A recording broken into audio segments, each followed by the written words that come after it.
Hello, good afternoon, and good evening. Welcome to Ongakuri, the podcast where three friends come together and break down what's new in the Japanese music industry.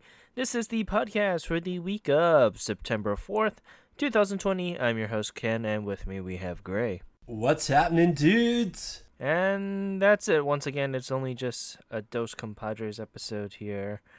Luna is busy dealing with family matters, so there's Yeah, there's a that. lot going on with Luna, unfortunately. We miss her. We look forward to having her back on the show soon. So How are you? What you been listening to? I'm doing pretty good. Earlier today I found the J-pop radio station on Apple Music, so I was listening to a little bit of that. Found a new Chemistry song that I really like, and actually the song they played right after that was an Exile song that was fantastic too. So found that and was really enjoying that. Going back and listening to some of our older MCs, which we will get into here in another week or so. Let's see. Other than that, it's mostly been the orchestral soundtrack for Dragon Quest XI, as I have burned through the existence that is that game. I can't tell you the last time I've had a hard time putting a game down like I had Dragon Quest XI. Like, the thought of being away from it depresses me a little bit. But I'm near the end of that game, so like when it gets to like the near the end of games, it gets a lot easier to put down. I don't know why. Like, as you're getting up to the climax and the final boss, it's just like, okay, I can put you away now. Like I'm right at the end of Xenoblade Chronicles. Like, literally the game's like, hey, go fight the final boss. And I'm like, I'll get to it. Like, there's no urgency to play it. And up until like that last chapter, I was like, I could not put the like. Well, actually, I had a very easy time putting that game down because it's just like side quest simulator. But now that I've done like most of the side quests and the bulk of the story, I'm like, well, like I could go, like I could go fight him, but I really want to get my character levels up a little bit, and I just don't feel like grinding, so I'm just gonna wait on that. But I'll get back to it soon. But yeah, Dragon Quest XI holds up. Good game. Go buy it. It's funny. I pick it up for the Nintendo Switch, and then they turn around and announce it for the PS4. It comes out this December. I was like, curse you people. I'm not going to buy Definitive Edition for the third. I'm not going to buy Dragon Quest XI for the third time though. Like, I have the original edition for the PS4. I have the Definitive Edition for the Switch. I don't need it for the third time. Do it. You know how many copies of Metal Gear Solid 3 I have? I have one. I have the original I copy. have 8 if you include all of it, including Subsistence. I do want Dragon Quest XI to do good in the States. Although, to be fair, they said that whenever they do Dragon Quest 12, it was going to come to the States because Dragon Quest 11 did good in the States. So we already got the green light for the sequel. Speaking of JRPGs, are you ever going to go back to Royal? Yeah, at some point. I Uh, got hit with I would really like to the talk to the you bug. about Royal and my problems that I have with that game, but that doesn't help when you don't play Okay, it. so here's what's hurting Royal right now is I don't know why, but it's really hard for me. I guess because it's like I find myself going over to my fiance's a lot and all that. I find myself just drawn more towards the Switch because it's portable, and I'm not stuck in one place for a while. It's just like I can pick up Dragon Quest Go and like while my fiance is getting ready while we're going out or whatnot. Because like this last Saturday, me and her went out take care of a few errands. I bought a Venus flytrap, and we were getting dinner. And while I was waiting for her to get ready, I had my Switch on me and I was able to play Dragon Quest XI while I was over there at her house. Like, I couldn't do that if I was playing Persona 4 Royal. So I'll get back to it soon. I promise. Well, Persona 5, I'm a really. huge, huge Persona fan, and I want to get back to it. It's just the portability of the Switch. It's just like I see why a lot of people want Persona 5 on the Switch. I genuinely do. Mm. I I don't care if it ever comes over to the Switch. I am indifferent in that crusade, but I see the appeal. I see why people want that. I Now, do think it could run it just fine, but let's just say this much: I don't want it to come to the Switch that's fine. because I know for a fact that people complain about it being on the Switch, and then when it finally does happen, it's not gonna sell well. You're right about that. And then we're gonna You're get, right. and then I'm gonna be, or someone buys the game and then doesn't play it. Like I'll get to it. I promise, because I want to play. The whole reason I bought Royals because I wanted to play it. I really enjoyed my time with it at the beach, and ever since I got back, it's just like it's just been like things have been chaotic, and when I sit down and play Persona, like I want like a good like 2, 3, 4 hours to play it, and sometimes like it's like I'm trying to like squeeze in like 15 minutes, but um I don't know the way I burned through Dragon Quest 11. Like I've been finding the time to play it. So uh, I will get back to it because I do want to play it. I want to talk about it. I'm very eager to see how they change things. Yeah. I'm one of the crazy people that I know this is probably frowned upon by some people, but I usually play with a couple of guides for Persona No, that's fine. because I like getting at least all the school answers right. Well, yeah. Well, Like the skull answers, but I did a social link thing because I don't really care, honestly. The only and the answers that they do give you doesn't spoil the experience of what the answer is. that was the other thing. I've been also using a social links guide, or at least like the answers to the like the questions that you get. Yeah. So yeah, I'll get back to it. I promise I will because I want to, but hopefully soon. Like I would before the end of September, I would like to be playing Persona 5. So, and like I said, I'm right at the end of Dragon Dragon Quest 11. Yeah, I'm like that I whole gotta go thing grind. of just not dropping near the tail end, I don't understand. Well, for me, because that makes me, I'm that close, and it just drives me to finish it. I usually drop whatever I'm doing just to finish it. I'm like that with a lot of games. I was like that with Ghost. I was like that with Horizon. Once I knew that I was kind of near the final end, I didn't sleep till like 3 o'clock in the morning till I finished Horizon Oh because I already knew that I was on the final beat, and I was just like, okay, yeah, I don't have nothing to do tomorrow. I am just gonna play this because I just yeah, want to finish like this. when I played Mass Effect 3, the night I beat that, I literally stayed up till 6 o'clock in the morning playing that game because I did not want to stop. I wanted to see how it ended, Yeah, and I, I think with like some experiences, I get in the whole like I don't know. I guess I don't want it to end. But see, the funny thing was with Dragon Quest 11 specifically, the first time I played the game, I stopped playing it right when they're like, hey, okay, you can go fight the final boss now. This is when I stopped playing the game, and it's like, and I mean like.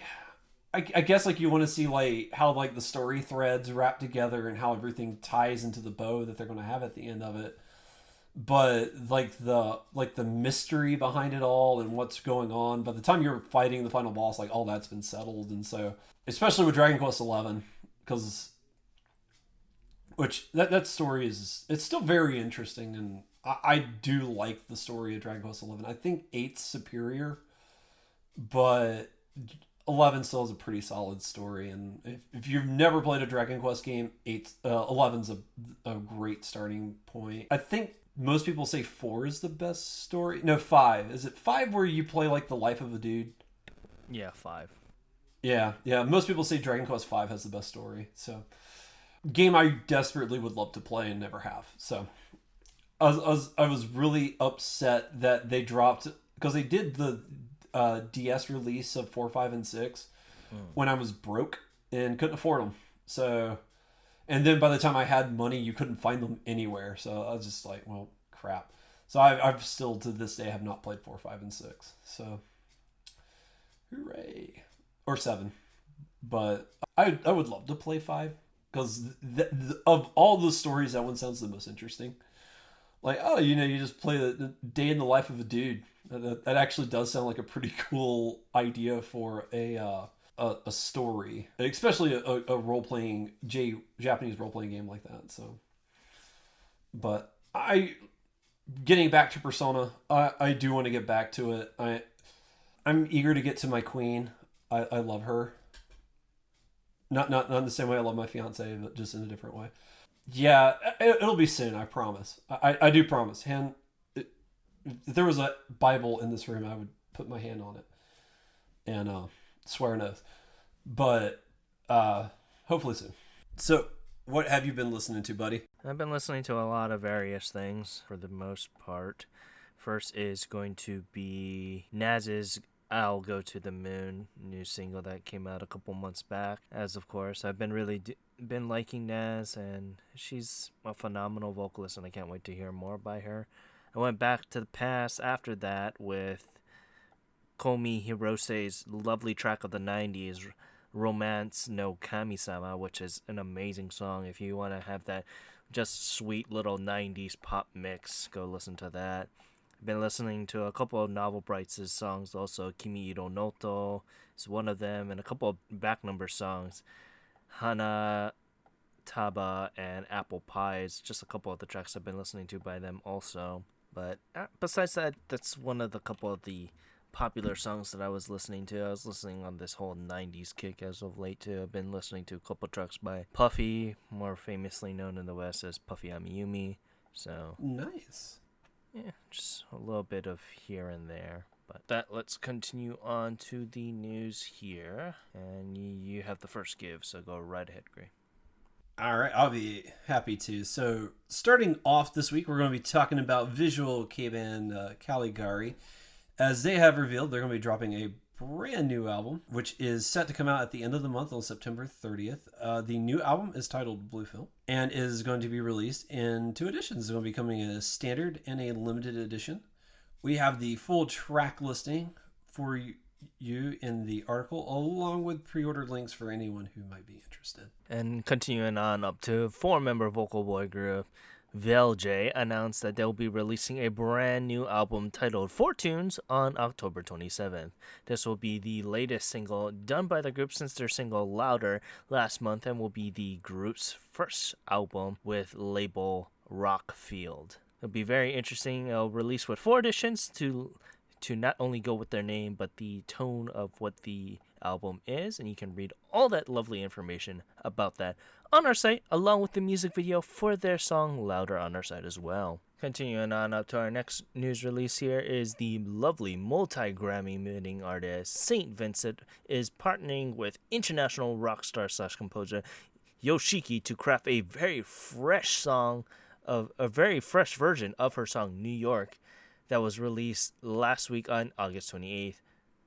You can check out more information about this on our site. If you guys don't know, St. Vincent is a wonderful composer who, as I mentioned earlier, is a multi-Grammy winner. So go check out all the information about that on our site, including the digital streaming links along with the lyric video for the song as well. And continuing on up to singer and songwriter Pico Taro announced that he'll be releasing a collaboration song with the iconic Pokemon Pikachu titled Pika to Pico, released across all digital music streaming platforms, and will appear at the finale of the Pokemon Virtual Fest that happened in Japan this past week.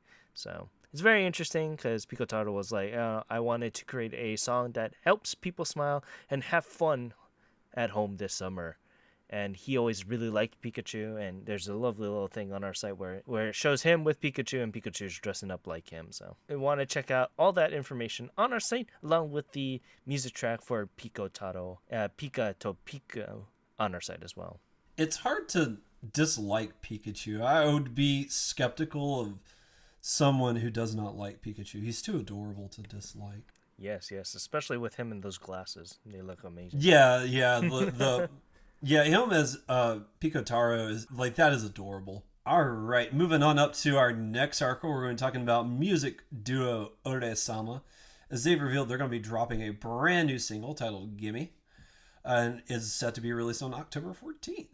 The new sequel will serve as the ending theme for the upcoming fantasy anime Mahojo de Oyasumi, which is set to premiere also in October. It's only going to come in a CD only edition, but we have the full track listing and along with a little their song dress up cover 3 if you want to get a taste for what they sound like, and pre-order links in the article. And continuing on up to popular 7-member dance unit The Pump announced that they will be releasing a brand new single titled Fantasia Fantasia on September 30th. This will be the latest single done by the group since their song Heart on Fire back in March, and will be their 33rd single overall.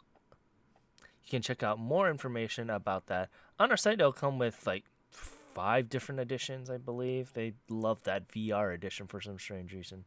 But you can check out all the information about that, along with the music video for Fantasia Fantasia on our site as well. And continuing on up to 5-member female idol group Star Mary released the lyric video for their track Kono Mama Monster on their YouTube channel. This is the latest release done by them since Alive back in March, and unfortunately will be the last track to feature member Kanade Watanabe, as she will be graduating from the group. The track is composed by now of the rock band Hidi, and is very dark and remorseful to talk about the themes about moving forward, so it kind of matches that little ominous theme of graduating through the site. But you can check out all that information about the song on our site, along with the lyric video for Kono Mama Monster on our site as well. And continuing on up to 8-member vocal dance unit Super Breakdown announced they will be releasing a brand new mini album, Raise Your Heart, on September 16th. This will be the first release done by the 8-member supergroup under their new label, Raise Your Music. And it'll come with 5 tracks, and will come with 3 editions. Each are labeled after the initial of their group's name. So you can check out all the information for that on our site, along with the track Vroom Vroom for our site as well. And continuing on up to the lovely vocalist Lisa announced that she'll be teaming up with the anime series Demon Slayer Kimetsu no Yaiba, once again providing the theme song for the upcoming movie Demon Slayer Kimetsu no Yaiba, the movie Mugen Train, with her track Homaru. The movie will release on October 16th in Japan and will follow up to the very popular anime. And you can check out all the information about that, along with the trailer for the movie on our site as well. Continuing on up to popular boy idol group Milk announced that they will be releasing a brand new album, Homemade Shoe, on September 30th. This will be the latest album release done by the group since Junazism Seishun Shogi back in March, and will be their 4th album overall. It'll come with 2 editions, and you can check out all the information about that on our site, including their track Winding Road on our site as well. Continuing on up to the 5-member dance vocal music group Fakey announced the music video for their latest song Darling on their official YouTube channel.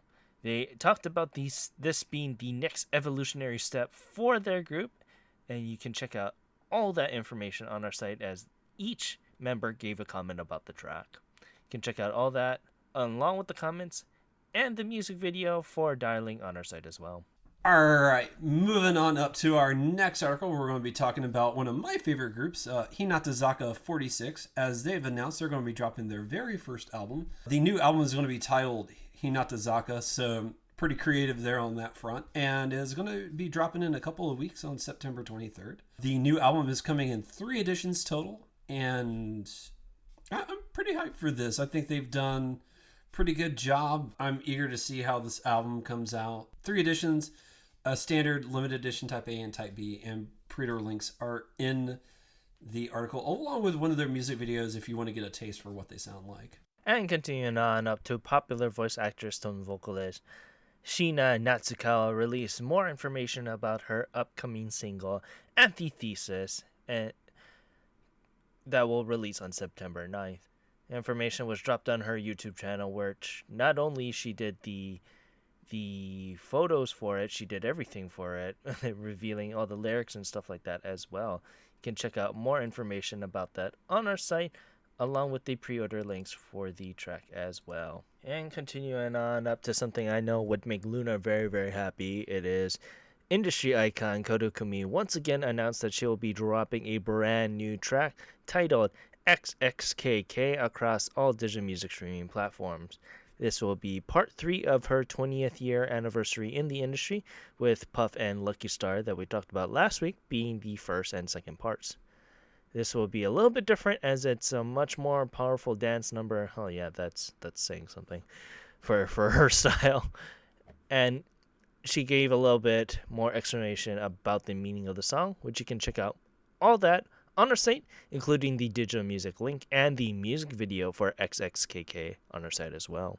And going on up to the lovely member of the 3-member idol group, Nikigo Kaede, announced that she'll be releasing a brand new mini album, Aki no Wakusei Ha to wa Night Blue, on September 8th. This will be the latest solo release done by the vocalist since her mini album, Ima no Watashi wa Kowari Tsudekete Anogoro Watashi no Ikiteiru, back in January, and will be her first mini album. It'll release with only a standard edition, and you can check out all the information about that on our site, along with her song Remember You on our site as well.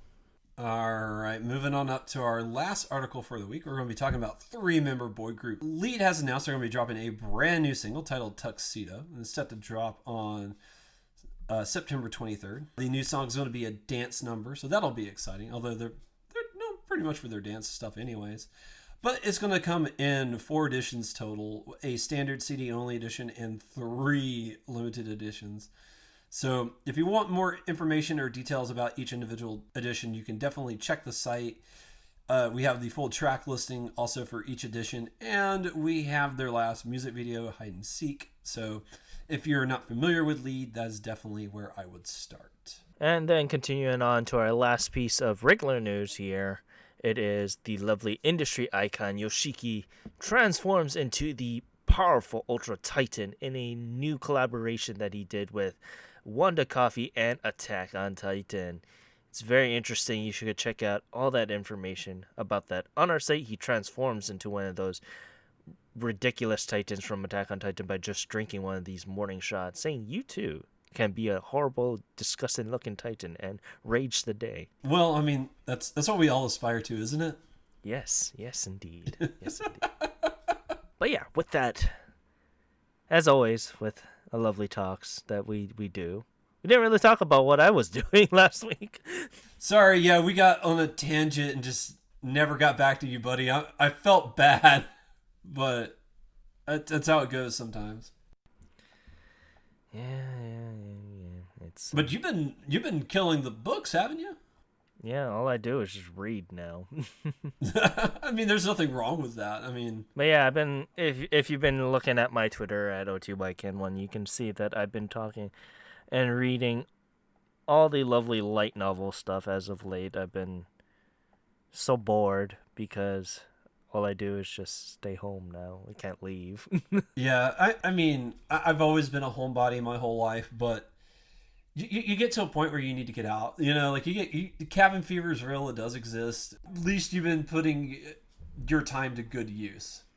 Yeah, all I do is I just wake up, I read and listen to all the sports news that I get for like several hours. I do work on the site, and then I just read for the rest of my days. I mean, like there's worse things you could be doing with your free time. That's been my routine for the past like 3 months. I think I know more sports things than I have in my lifetime as of right now. Hey, I mean, there's nothing wrong with that. Yeah, Is it helping you out in your NBA 2K? Yeah. Well, not really, because it's already a year behind at this point. Which is interesting because, you know, with everything going on with the ongoing crisis and how they decided to do 2K. So 2K is usually just a year behind or a year before everything. Yeah. And so with the lockdown and then doing the playoffs in this bubble place, it's been interesting because they they don't know who's the champion yet, so they can't do commentary saying, "Oh yeah, this team won the championship and that's why they won." They can't do that because none of the teams have been crowned champion as the time of the release of the game. I mean, they could just patch in a bunch of audio cues because it's the same commentators that they actually use for For for broadcasting purposes. Oh, okay. So they have like Charles Barkley, and Yep. So like he's the Shaq. only commentator I know off the top of my Yeah. head. So Oh yeah, so Shaq's a commentator now. Yeah. Shaq is a commentator for the TNT one, so he's part of that whole thing there. So it's interesting to kind of see that. So like they have a couple commentators that are actually doing the commentating for the LA game that's going on right now, and it's interesting to be like, oh yeah, I recognize that person's voice because I hear them on 2K because all I've been playing was 2K. I've been playing that and Monster Hunter and Final Fantasy 14. That's all I've been playing. Because Oh, which Monster Hunter have you been playing? World. I've been playing World. Yeah, so Me and you have never played World together. It's well, you're so far ahead. You're in Iceborne. I didn't even reach Iceborne yet. So. I have no problem going back and playing base content. Yeah, but you should have texted me. I haven't been playing LAN games. I'd make an effort to play Monster Hunter with you. No, well, the only time I play Monster Hunter is like when it's dead at night for you. So. Well, that's fair. That's another thing too. I don't usually play during the afternoons. I usually play at the dead of night. I have been curious, actually. I know you said this would be a short conversation, but I'm deeply, deeply curious how monetization for NBA 2K. Oh, I avoid that at all freaking costs. Yeah. So like there was one thing. So I did finish. I do quote unquote finish the story mode, which is like the my career stuff. So yeah, that's the whole reason why I played these games, because I'm like, I never, if you guys don't know this about me, so I was aspiring to become in the PGA for golf. I messed up my knees, so that's literally the only reason why I didn't continue with that. So I'm like, I never did play other sports, so the reason why I play a lot of these sports games is, well, not only am I a fan of the sport, is because I didn't have the athletic ability to play these other sports. I want to have that feeling. So I get more suckered in, more so with their my career stuff than anything else of the game. Yeah. Yeah, and see where I don't play the sports games, like every year, like it's just like this is the worst game yet as far as microtransactions go. Well, it's interesting. So like every year it's just the worst.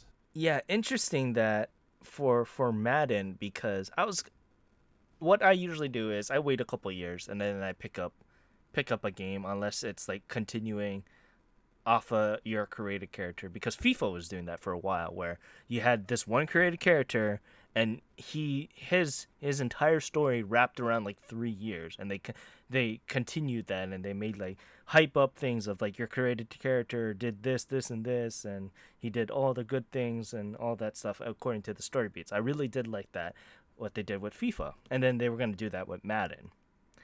And then they dropped that after the second year. Boo. So I was just like, okay, well, I'm gonna do what I usually do with Madden and all these sports games, is I wait a couple years, because usually innovation doesn't happen until like every 3 to 4 years, when they're like, when you can physically kind of see, oh yeah, things changed after a while if you don't play these games on a yearly basis.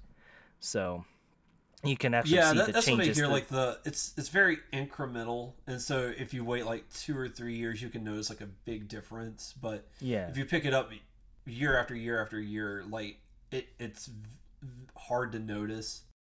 Yeah, so it's been a while since I picked up a Madden, and I was like, you know what? I'm not doing anything, and I had such a great time with NBA 2K that I was like, okay, I'm gonna pick up Madden, but I'll wait till the reviews come in before I give that a whirl, because I just want to see, because if it's a really good Madden game, then I'll definitely pick it up.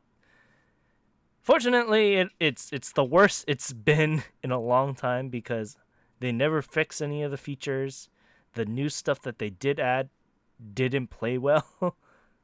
Whoops. So it is what it is. So I'm just like, okay, well, the last time this happened, and I had this talk with Kyo and Timber because I was having this exact same talk about sports games because they don't play sports games either. So it them listening to my side of the story of a person that actually plays these kind of things is very interesting for them. Yeah. And I told them straight out, I'm like, the only reason why they don't do a games as a service thing for these types of games, because sports games, you can literally do games as a service. There's just so many incremental, so many stuff you can change with sports because it's already hardwired into what the rules are and stuff like that. And you can just patch Yeah. everything now. But the Yeah, reason and why you they could do do, like small incremental updates too. yeah, yeah. So the reason why they do this is the microtransactions that they do for the my player or the my team stuff gets wiped every year with every game. It doesn't carry over, and that's the reason why they make their money, and that's the reason why they do a new game every year. It's Uh, to wipe the board of last year's investment, and so people can use this year's investments. yeah, So, yeah, and I can see that. people spend a lot of money. EA made $1 billion off of investments off of my team alone from Madden and stuff like that. So Yeah, I ever since they added microtransactions to video games, that is like the number one source of income for all of like the big AAA studios.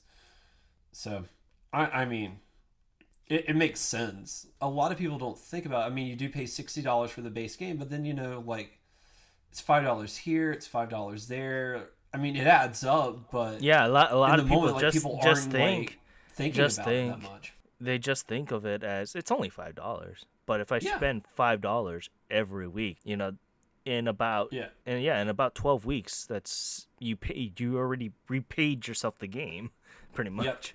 yep, So yeah. It's crazy. I mean, I'm not the biggest fan of microtransactions, but I don't fault these AAA studios. I mean, do what makes money. I mean, that's how it goes. So yeah, that's how it goes, and yeah, unfortunately, because of how people react to these kind of things, it's either really good or it could be life crushing to a point. But yeah, it sucks. I like there's a bunch of horror stories out there. Like people sink their life savings into these microtransactions, and it breaks your heart when you hear that. It really just breaks your heart because it's like, well, you know, that is awful, and yeah, yeah, I mean, it is what it is. But yeah, yeah, I mean, besides that, like I said, I've been reading a lot of light novels, and obviously these light novels are turned into animes occasionally. So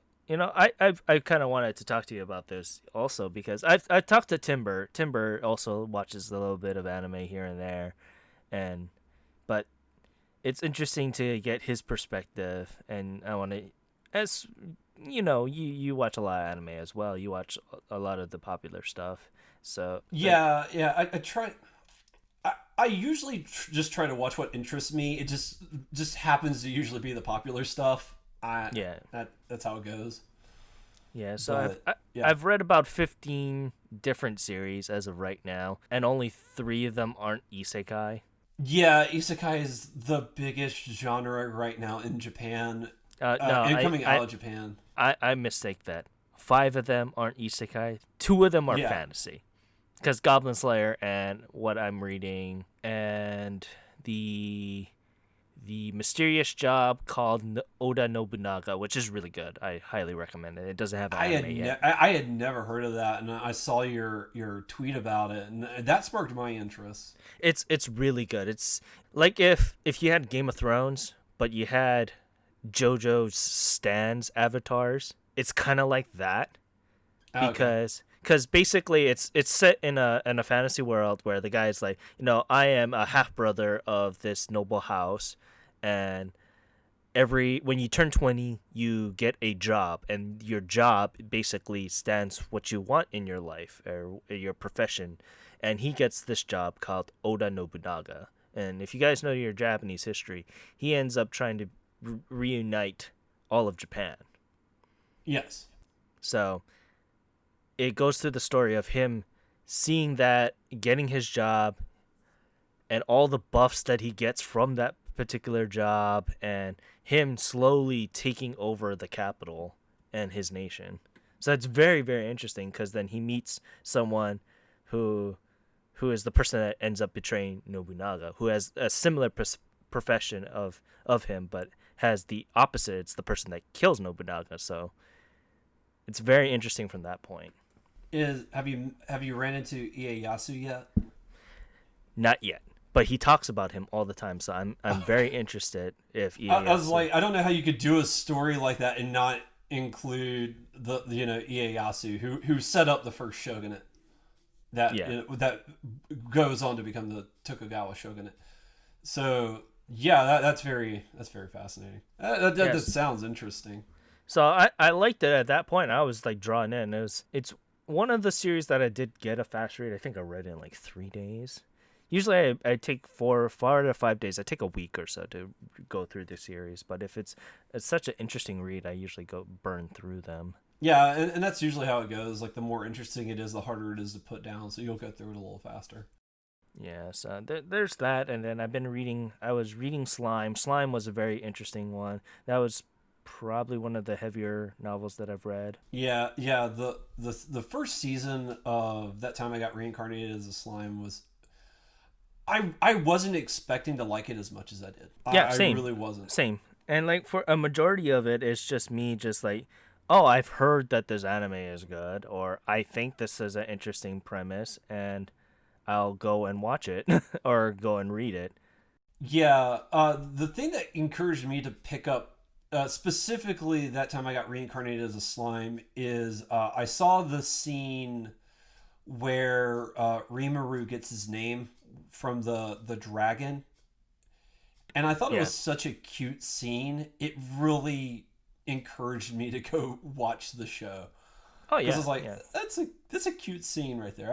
I'm curious to see how this evolves and stuff. So yeah. So I first volumes, obviously, it's only like the first couple episodes for it, unless you're Goblin Slayer, which is interesting. So Goblin Slayer, how many episodes did Goblin Slayer have? 13?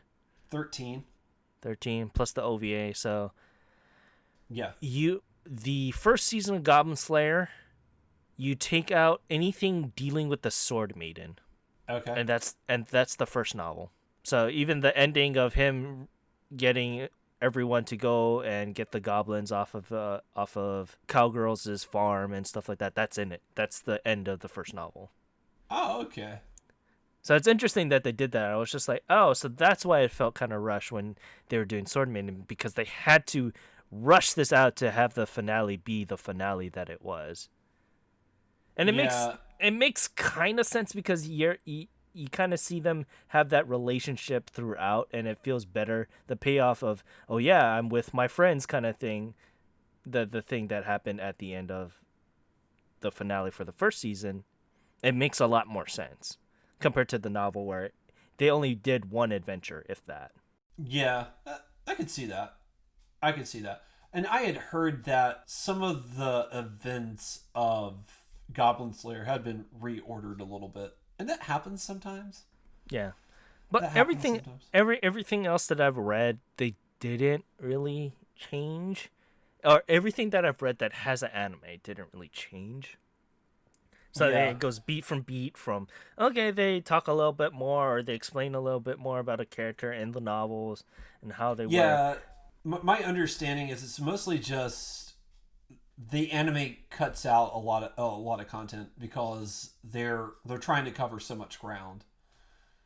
So the if you want like more context or to understand certain scenes better, then you read the book. And I know specifically Shield Hero. I think the first book in anime is good, but like the further they get on, I think they cut out a lot of content.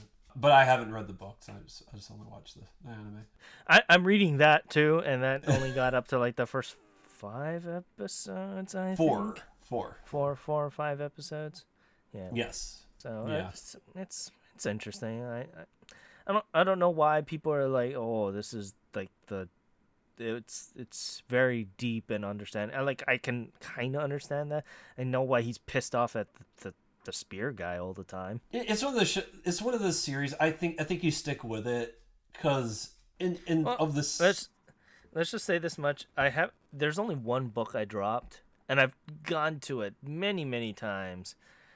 And there's only one book that I haven't finished watching. Everything else I finished reading, and I'm gonna get the second volume. I already got the second volume or it's on its way. So, it's Yeah. interesting to kind of be like that.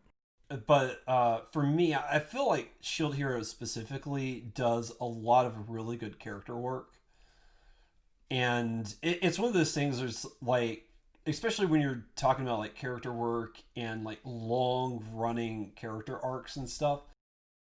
It's just something that you have to stick with, and it's not.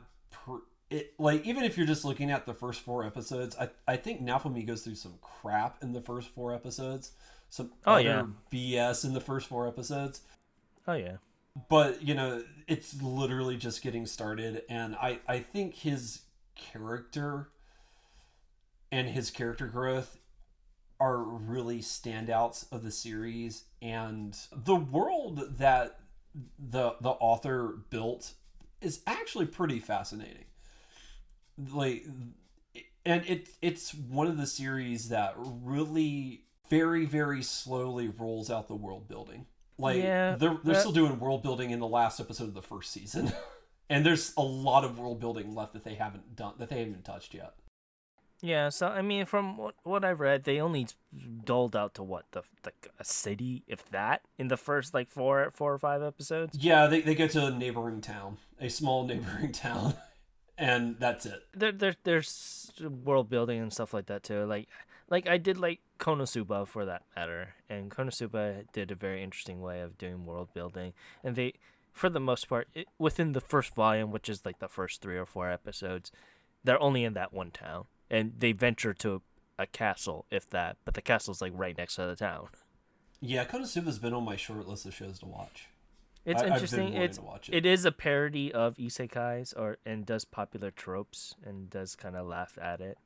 Yeah, But I thought I wouldn't be into isekais, and then I sat down and I watched a couple of them and got really sucked into them. And I think, even though it's like an overly bloated genre at this point, I think they can still be done right and done well when they want to be. to be perfectly honest, I'm probably not gonna read into the series if I find out it's isekai again. I'm like I do like little to no research. I pick up a book, I read the back cover, and be like, oh, okay, that sounds interesting. Yeah. No, but because I mean, you're right. It's so over bloated. Yeah, to the point I, that I don't want to read a isekai series ever again. I'm fine because I know what you like, but I really do like slice of life, and I really miss that. If only two of the books that I'm reading are slice of life. yeah, I don't know how big slice of life series are with their novels. I mean, I don't see that many get turned into an anime. there are. Okay. Like I don't pay that much attention. Yeah. So. You also don't watch them, so not No, too I many. don't. Is there an explosion in the episode? Nah, I might skip it. Well, if there is an explosion from a science experiment that he caused. Well, that's intriguing. I mean, I just Like I guess and Bunny Girl Senpai is very interesting because it introduces quantum physics in a in a light novel. quantum physics is so hard to wrap your head around. I But really like. it's so interesting how they so were hard like, to yeah, wrap your we're head gonna around it. we're gonna put it in layman's terms as much as we can. It's the only way to talk. That's the only way you could talk about quantum physics is either have like a PhD or go like the ultra layman, and even then, like you can get lost in the ultra layman. Yeah. I know. I've said before, like Bunny Girl Senpai is on my short list. It's not that I won't watch a slice of life. It's just it's not my favorite genre. Yeah, I know isekais have been popular. I'm indifferent. I think I would watch another isekai, but it'd have to be a really good series. I started watching one isekai, but I wound up not really liking it. I don't even remember the name of it. But I would be perfectly happy if they stopped doing isekais for a while, just because I'm like, Yeah. oh, this is so overdone. Or just have it as a fantasy thing, like with Goblin Slayer, because Goblin Slayer is an isekai. It's technically it's just fantasy. It's dark fantasy, but Yeah, it's fantasy. is it wrong to pick up girls in a dungeon? Similar too. It's just a fantasy. You look at the world that they built, and the main character Bell. He has to gain experience points. He has to level Mm-mm. up. It's very much a grind experience, and it actually focuses on him grinding levels. And I actually found that to be kind of relatable in a weird way. Yeah, I think, like I said, I think you would really like Bunny Girl Senpai, because it does deal with that science fiction thing. Well, it Yeah, deals with quantum theory and quantum mechanics. So, I mean, I like science, so yeah. And like I said, like Bunny Girl Senpai, it's I wouldn't say it's on my short list, but it is on like a list of shows I would love to sit down and watch it at some point. Like I know there's supposed to be a season 2 of the anime, so what I might do is just wait until they do season 2 and then go watch oh, they season did 1 and it. 2. They haven't announced it, but they hinted at it, but they haven't announced it. They're probably gonna wait till more books come out, because originally Yeah. he their creator only made up to the first movie, and then Oh, he saw okay. how popular it got, and then he announced like, oh yeah, okay, I'm gonna make more, because the movie actually kind of gives a finality of like, okay, yeah, he did this kind of thing all for his love, and it kind of gives that extra little finite period of what the series was gonna be after. That was the case. I think it might would be better to do like a full sequel. Yeah, so I mean they continue on because it only ends within 1 year. That's one thing too, because it's not like they do time skips. Every book is a month within in the series. So Oh, by the time I they wondered got how to the anime worked out. oh no, they did the same. It's every like 3 or 4 episodes they did a book. So Oh, okay. So like every 3 or 4 episodes is a month. yeah, Okay. and they kind of reference it because time. It's really interesting without going into specifics about it, because time is like another character that you have to deal with, specifically with the second arc of that series and stuff like that, and specifically for the last part of that series, time is a really interesting character in it of itself. I do like that, and the author always puts calendar marks of like, oh yeah, this is November, oh this is October, kind of thing, this is September, Oh, so okay. you can kind of follow along. So it only takes within a year of the of the calendar series. So yeah. So with that, let's continue on to the Oricon here. And this week was interesting, to say the least. Yeah, yeah, it was interesting. But yeah, with that, let's go on to number 10. It is Condemned by Yunez Kenshi. Nothing much we can say there. It's still probably getting the numbers off Stray Sheep. So Yeah. I was about to call it the goat for some reason, but yes, yeah, it's Stray Sheep. yeah. But yeah, this week it sold a lovely 21,965 points. And continuing on to number 9 is Kosui by Ito. Nothing much we can say here. Like I said last week, I hear his songs all the freaking time on TikTok and reels and stuff like that. So that's what's been getting his popularity up, I guess, which is really good. So, but yeah, this week it sold a lovely 22,440 points. And continuing on up to number 8, it is the Love Live Sunshine Aquars Club CD set 2020, which includes Gmo I Dash. So this was only Yes. for their fan club and only had a physical release. And this was interesting because it shakes up their modern style, so to speak. They're not doing the regular pop; they're doing really hyper pop. I don't mind that, but it's Yeah. out of the last 2 weeks. If you were to tell me what song was really good for the Love Live Sunshine genre, I would have said Saints. Saint Snow was just really, really good. Last week's song. Last week's Saint Snow song was, oh my god, that was fantastic. And honestly, I could see the appeal of Saint Snow over Aquars. Yeah, Really, so that Dazzling White Town was just an amazing song. So yeah. I mean, this song's okay. It is very synth heavy. It is energy. I don't know. I think they cranked it up to 11. I mean, if that's your thing, that's your thing. I wasn't really in the mood for it when I heard it earlier today, so I don't know. Also, I don't. The beat, it's kind of catchy, but it's not quite catchy. Like, I didn't find it to be.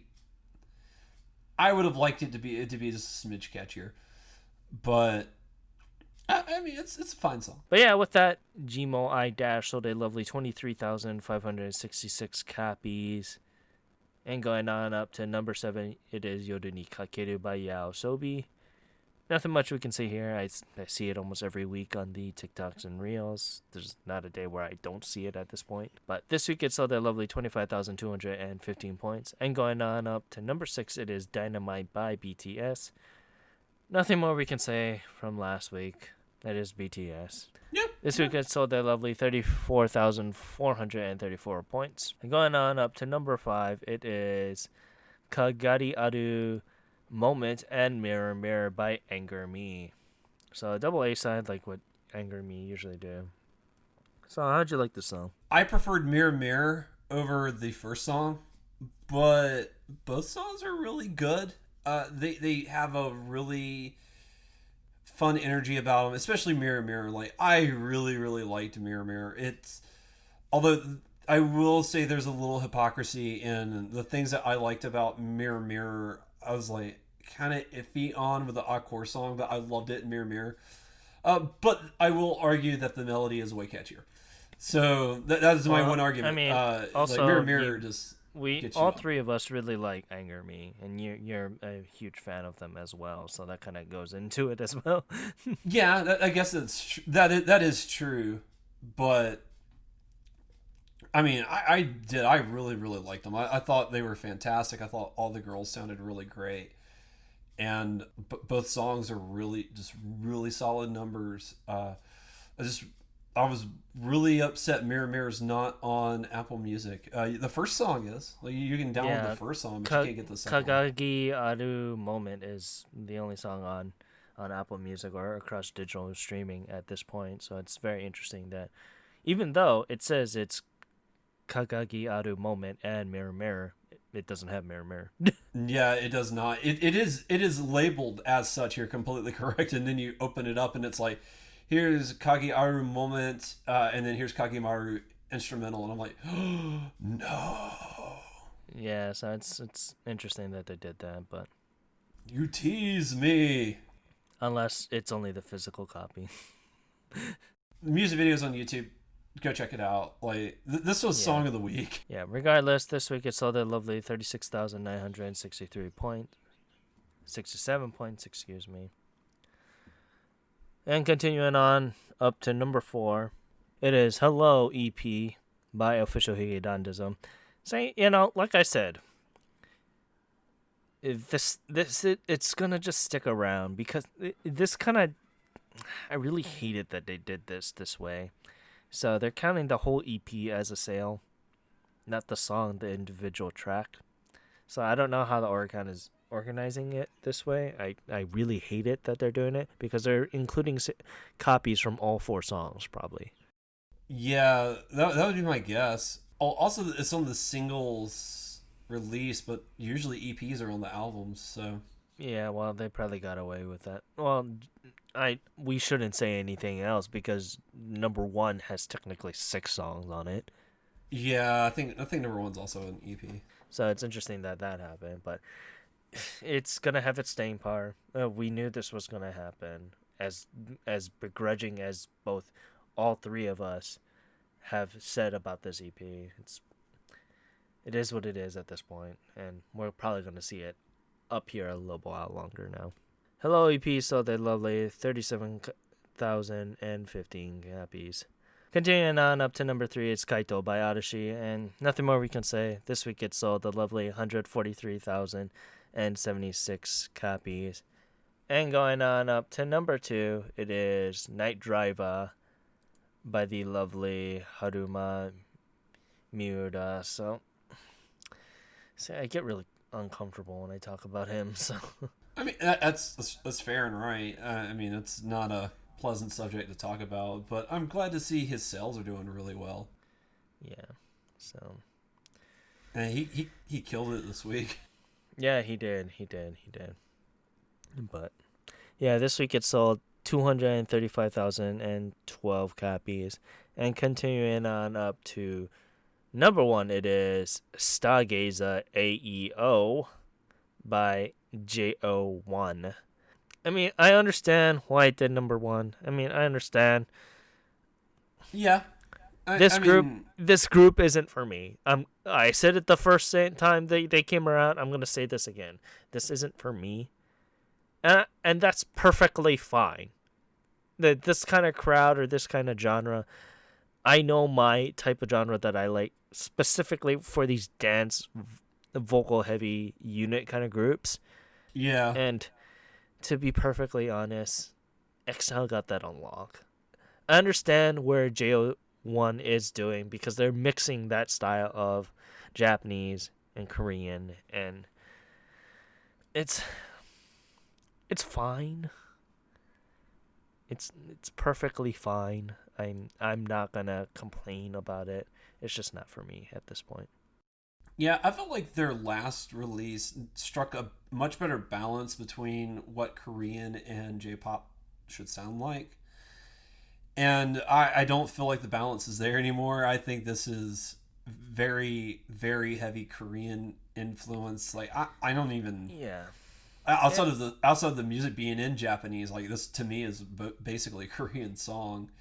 And You I know, mean, it's interesting because, I understand how this group got together. It's Produce 101. And that yeah, is like it's a Korean type of American Idol that they brought into Japan, and that ended up becoming the product of that ended up being this group. I perfectly understand that, and that the people who were going to produce all their songs was going to be very Korean style and heavily influenced with that style. I kind of understand that. It's just not for me at this point. yeah, no, I was hoping that this group would strike a better balance, cause is one. I have like the same problem is it's supposed to be like this blending of two cultures, but then it just feels like one culture dominates over the other, and so you don't really get that homogeny that you're looking for with that. And I was really hoping like JO1 would not be like their sister group, but they wound up being almost identical to their sister group. And And what's interesting enough, because this entire group is full of Japanese people. yeah, every one of them.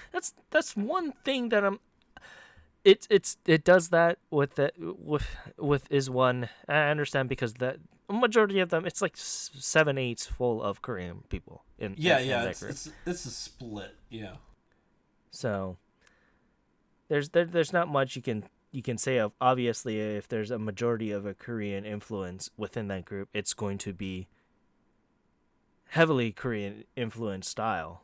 But this kind of doesn't have any explanation for that. I mean, one of the songs for there was only one song I liked out of this entire EP, and it was Voice, Kimi no Koi. And that was because it was a semi ballad.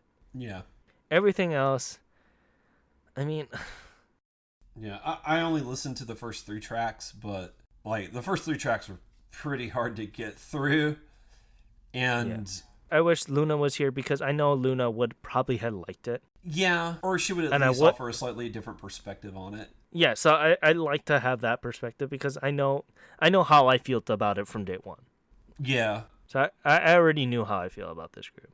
and I I like give my them, boy groups to be more on the vocal heavy side, and yeah, I these give guys are them not. 3 singles, and unless they really wow me on that third single, I'm gonna etch in stone of I'm gonna begrudge seeing this group, and it's such a sad thing. I'm already like that with Is One. Like every time, Well, I mean, Is One already had more than 3 singles, so we yeah, already knew their style, so we that's already true. kind I of keep knew hoping that. they'll evolve their style though. Yeah, Or but this I will be mean, like the song that I like, and like every time they're they have an album coming out, and that might be a little bit more range compared to our little yeah, life that we've been kind of getting. But as of yeah. right now, there's no change. I mean, regardless, Stargazer sold a lovely 290,951 points. Did phenomenal. It did better than their first single. So yeah, with that, let's go continue on with the albums here. And we got Izzy with Not Shy at number 10. We got Pedro at number 9. We got Alexandros with Bedroom Jolie. We got a couple other things. We got 17 again with Hungary. We got Note by Ueshiraishi Monet, which is really good because I've been championing her for a little bit here. We got Creepy Nuts at number 2. We got, and number 1, it is Stray Sheep once again with by Yunozu Kenshi. So, but yeah, with that, I want to say thank you so much for listening to this week's episode of Ongaku. You can find us at all the social media stuff at Twitter and Instagram at Ongaku. You can find our YouTube at Ongaku as also where you can see all of our lovely things, along with our site at ongaku.com. You can follow our affiliates. Koryu Hunter, he is a Twitch streamer that does all the horror games and such like that. You can reach him at twitch.tv/KoryuHunter, KYORYUHUNTER. You can also check out our other affiliate, Timbertaff, who is a variety streamer. And you can check him out at twitch.tv/Timbertaft, TIMBRTAFT. You can also check out Luna's sister Rose, who does Monster Hunter and the such like that. And you can check her out at twitch.tv/RainstarKitty, RAINSTARKITTY. You can also check out our last affiliate, Fangirl Has No Name, who is a variety streamer and does all the lovely things with the Zelda community. And you can check her out at twitch.tv/Fangirl Has No Name, FANGIRLHASNONAME. You can also check out the podcast that I do with Kyo, Timber, and Fangirl called Podosaurus. We talked about a variety amount of things this past week. We talked about why Mario 64 has no good level design. We also talked about Final Fantasy 9 and Mario and Sonic at Tokyo Olympic Games. So that's just a little bit of what we've been talking about. And you can just look up Koryu Hunter, same as his Twitch handle, on all podcast media services. And you can find me at OTYCan1 on Twitter, where I talk about Bang Dream, Aina Aiba, Bang Dream, light novels, Bang Dream, certain music, Bang Dream, and NBA. And did I mention Bang Dream? Bang Dream. And you can find Luna at LunaMaria87. You can find Renford at RenfordD.